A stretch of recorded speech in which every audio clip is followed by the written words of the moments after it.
வணக்கம் நண்பர்களே, சகோதரிகளே, அனைவருக்கும் வணக்கம். எல்லாரும் எப்படி இருக்கீங்க? நல்லா இருக்கீங்களா? இந்த பதிவுல நாம என்ன பார்க்க போறோம்னா, பகல் நேரங்கள்ல சுற்றுலா பயணிகளாலும் நடைபாதை தள்ளுவண்டி கடைக்காரர்களாலும் நிறைந்திருக்கக்கூடிய ஒரு கடற்கரை பகுதியானது இரவு நேரங்களில் ஆவிகள் உலாவும் இடமாக மாறிப்போகிறது. அது எப்படி, எங்கே, அந்த நம்பிக்கை எங்கே நிலவுகிறது என்பதை பத்தி இந்த வீடியோவில் பார்க்கலாம். வாங்க நண்பர்களே, வீடியோக்குள்ள போலாம். அனைவருக்கும் வணக்கம்.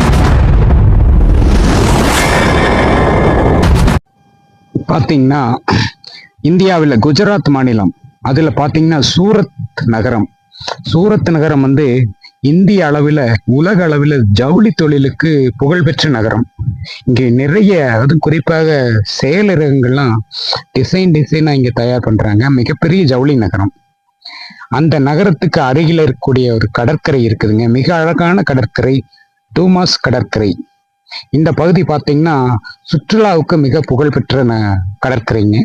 இதுல இன்னொரு சிறப்பு என்னன்னா, இந்த கடற்கரையில மணல் வந்து கருப்பு நிறமா இருக்கும். எல்லா கடற்கரையிலும் வெள்ளை நிறமாக இருக்கக்கூடிய மணல் வந்து இங்கு கருப்பு நிற மணல் ரொம்ப புகழ் பெற்றதுங்க. அதுபோக நிறைய சுற்றுலா தலங்கள் இருக்குது. இங்க ஒரு அருமையான சிவன் கோயில், ஒரு விநாயகர் கோயில் கூட கடற்கரை ஓரத்தில் இருக்குதுங்க. பகல் நேரத்துல ஏராளமான சுற்றுலா பயணிகள் வந்து இங்க வந்து குவிவாங்க, அந்த கோவிலுக்கு சாமி கும்பிடுறதுக்காக. சிவன் கோயில் போக இங்க ஒரு மிக முக்கியமான ஒரு கோயில் இருக்குதுங்க. காதல் தேவனுக்கு இங்க கோயில் கட்டியிருக்காங்க. இந்த கடற்கரை ஓரத்துலதான் இருக்குது. லவ் டெம்பிள்னு பேரு. அது ரொம்ப புகழ் பெற்றது. சுற்றுலா பயணிகள் நிறைய வருவாங்க பகல் நேரத்துல. ஆனா மாலை 6 மணிக்கு மேல இந்த பகுதியில யாருமே இருக்க மாட்டாங்க. வழிகாட்டிகள் கூட 6 மணிக்கு மேல எல்லாத்தையும் கிளம்ப சொல்லிடுவாங்க. காவல்துறையும் கூட, குஜராத் மாநில காவல்துறை அதிகாரிகள் கூட 6 மணிக்கு மேல இங்க இருக்க வேண்டாம் அப்படின்னு கிளம்ப சொல்றாங்க. காரணம் என்னன்னா, மாலை நேரம் ஆயிட்டாலே இங்க ஆவிகள் நடமாட்டம் அதிகமா இருக்குது. அதாவது வினோதமான உருவங்கள், வினோதமான சப்தங்கள் கடலிலிருந்து கேட்குது. மீனவர்கள் கூட பெரும்பாலும் அந்த நேரங்களில தவிர்த்துறாங்க கடற்கரையை. அந்த பகுதியில் இருக்கக்கூடிய மீனவர் சமுதாயத்தை சேர்ந்தவங்க கூட சொல்றாங்க, நாங்க அடிக்கடி ஒரு வினோதமான உருவங்களை பார்க்கிறோம், வினோதமான சப்தங்கள் பார்க்கிறோம், கேட்கிறோம். அதனால பாத்தீங்கன்னா இந்த பகுதியில மாலை 6 மணிக்கு மேல யாருமே முடிஞ்ச அளவுக்கு வர வேண்டாம்னு அறிவுறுத்துறாங்க. அப்படி என்னதான் இருக்குது அங்க பாத்தீங்கன்னா, கொஞ்ச காலத்துக்கு முன்னாடி இது இந்து சமுதாய மக்களுடைய சுடுகாட்டு பகுதியா இருந்ததாகவும், தொடர்ந்து கடல் பேரலைகளால இது வந்து கடற்கரையாக மாறிவிட்டதாகவும், அந்த சுடுகாட்டு பகுதி இருந்த இடம்ங்கிறதுனால அந்த மணலே கருப்பு மணலாக இருக்கிறதாகவும், இங்க நிறைய கருப்பு சக்திகள், அதாவது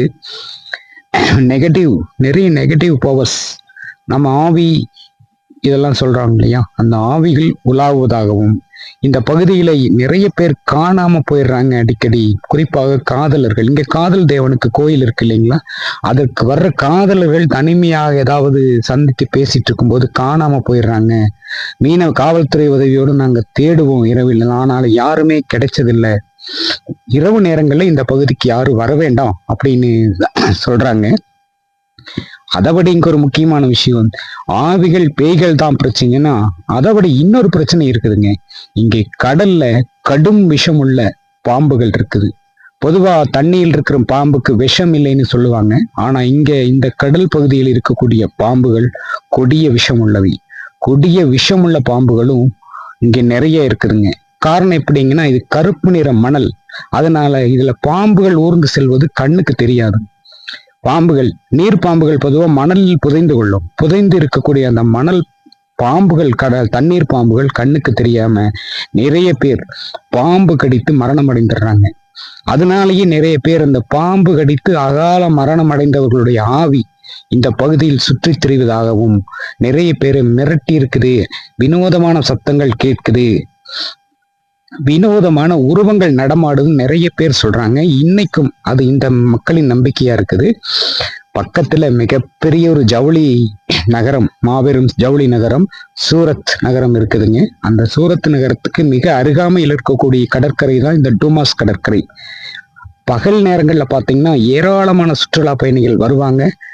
ஆனா இரவு நேரங்கள்ல இந்த மாதிரி நிறைய சம்பவங்கள் இந்த மாதிரி நடக்குதுங்க. அதனால நண்பர்களே பாருங்க, அடுத்த தடவை குஜராத் மாநிலத்துக்கு சுற்றுப்பயணம் போறவங்க தவறாம பகல் நேரத்துல இந்த டூமாஸ் கடற்கரையை கண்டுகளிச்சுட்டு வாங்க. அற்புதமான கருமணல் வந்து அதிசயம். அது போக இங்க இருக்கக்கூடிய காதல் தேவன் கோவில், ஒரு சிவன் கோவில் இருக்குதுங்க. நிறைய பகுதிகள், தள்ளுவண்டி கடையில அருமையான சுவையான உணவுகள் கிடைக்கும். நிறைய ரெஸ்டாரண்ட்டுகள் இருக்குது, தங்கறதுக்கு நிறைய வசதிகள் இருக்குதுங்க. குஜராத் மாநில டூரிசம் சார்பில் பண்ணி கொடுத்துருக்காங்க. ஆனா மாலை நேரத்துல யாரும் இந்த பகுதிக்கு அதிகமா போக வேண்டாம். அந்த பகுதி லோக்கல் வழிகாட்டிய துணையோட வேணா போங்க. இது வந்து ஒரு மர்மமான இடம்தான். இதுவரையிலும் அந்த யாரும் நிரூபிக்கல. இருந்தாலும் இது மர்மமான ஒரு திகிலான கடற்கரையாகவே இரவில் காணப்படுகிறது. பகலில் பார்த்தீங்கன்னா அருமையான சுற்றுலா தலமாக இருக்குதுங்க இந்த டுமாஸ் கடற்கரை. நிச்சயமா குஜராத் மாநிலத்துக்கு டூர் போனீங்கன்னா எல்லாரும் மறக்காம இந்த டுமாஸ் கடற்கரையை பார்த்துட்டு வாங்க. ஓகேங்களா? வணக்கம் நண்பர்களே. மீண்டும் ஒரு திகிலான ஒரு காட்சியோட உங்களை சந்திக்கிறேன். வணக்கம் நண்பர்களே, அனைவருக்கும்.